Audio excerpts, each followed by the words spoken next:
emikolo n'embaga Saturday edition tukyagenda mu maaso era nga oba wakatweyungako tuli mu kutunuulira abawanguzi baffe aba Valentine e Kalangala engeri gye beeragamu amapenzi n'okunyumirwamu obulamu na biki naawe by'osobola okubakoppako ogugwa waka godde bujja. Nzijukira ebiseera nga nnoonya nga sirina nfaako. Olaba abagalana baffe we banyumirwa. Wali olowoozezzaako olunaku lumu ng'ofunye omukisa n'otuula ku ntebe n'omwagalwa wo mwekka. Olowooza mboozi ki gye mwandinyumirizza wano? Mwandiridde mutudde mutya? Bwe mwererako kirimu sitaani? Bw'omuliisaako olowooza kimukolera? Ate bw'omusimmulako ku mimwa mu ngeri y'okumulongoosa nga bbebi. Ebyo nno oluusi birabika ng'ebitono naye bikulu nnyo mu mukwano era binyonyogera omwagalwawo ne bw'abeera awala aba alowooza ku ggw'omu.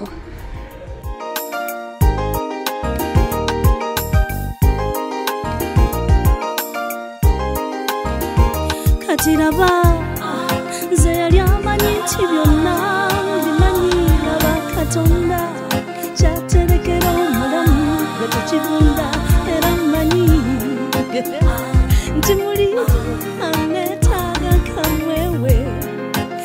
Omanyi lwaki mu bifo byonna Kalangala? Anti eno gy'osobola okukyusizako bulamu ne weerabira ebyakusumbuwa edda. Ono yampesa nyunetembe ku mutima. Ye wange, y'ono wange, gwe nasiima. Bambi bambi, ye bulamu bwange n'amaziga kati gakoma. Funayo akadde ossa omukwano gw'obujja. Tambulako mu bifo ebyesudde akabanga munyumye mwejjukanye oyambale ku bugoye obwo obwakubanga munno lava etinte.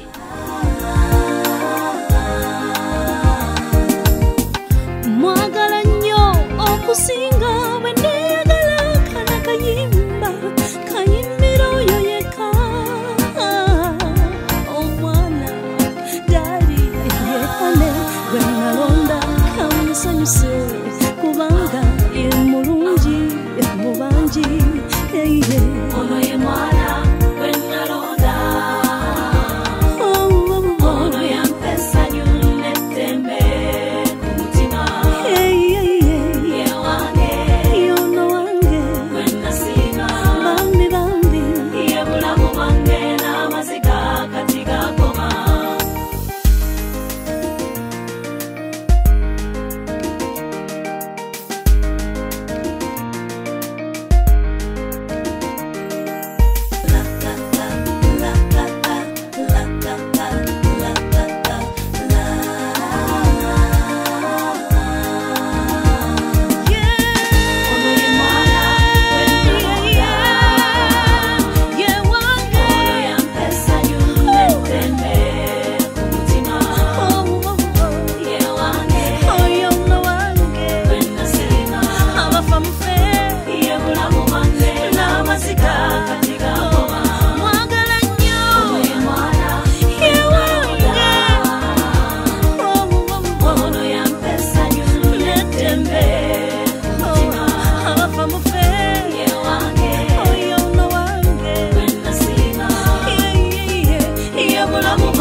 Ate nga bw'olaba bano ddala laafu terina myaka, terina kipimo, si sayizi oba budde, wabula osobola okugunyumirwa mu ngeri zonna ku myaka gyonna buli w'obeera wonna kasita oba ng'ogutegeera era nga wagusoma n'ogunnyonnyoka ate nga ne gw'oli naye anyumirwa by'okola.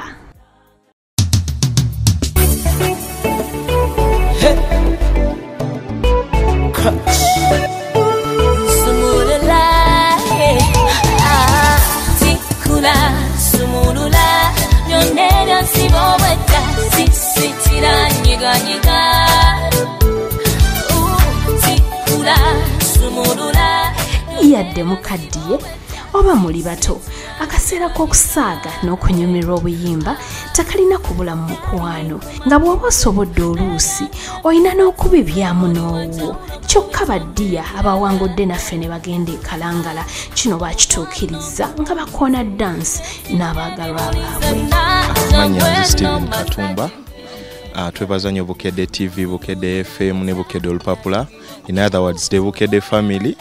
Kino kyetukoledde okuva gye twavudde batutambuza bulungi okuva twatuse ku head offices twatambudde bulungi ne batutuusa bulungi ku Kidyeri ne tulinnya ku Kidyeri ne batuwa care ennungi batulabirira era nga ye mwaze mutu followinga era ne batutuusa na wano ku Boulevard Hotel ekiro kyatuyisiza bulungi batutegekedde ebintu ebirungi buli after every 3 hours tulya era buli kimu care nnungi nnyo era nga we mutulaba bane kati sawe ntuli ku fruits tumaze okulya kamere kati ka fruits ako kayina engeri gigakigattawo naye nga bane twebaza nnyo Bukedde environment nnungi tutambuddeko mu forest ne tutambula ekitundu island eri okay kwegamba in other words buli kimu kiri bulungi nnyo. Thanks very much Vision Group era mwebale nnyo tetujja kubasuulirira emirembe gyonna tusiimye nnyo tusiimidde ddala mwebale nnyo mwebalire ddala nnyo bambi.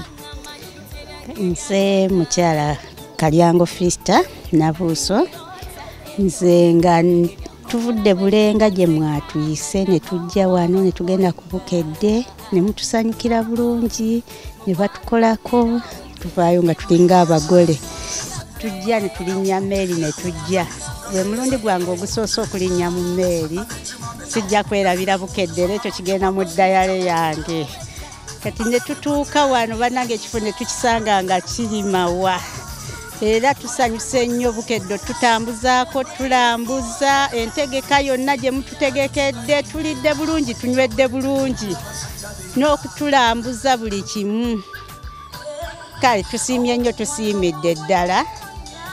Ono ye mwami Kalyango Charles gwe nabagambanga ye mwami wange ye mwagalwa wange wa Valentine ate wa ddala nno tusimye nnyo abakozi mwenna keya gye mutuwadde tweyanziza nnyo tweyanzeege.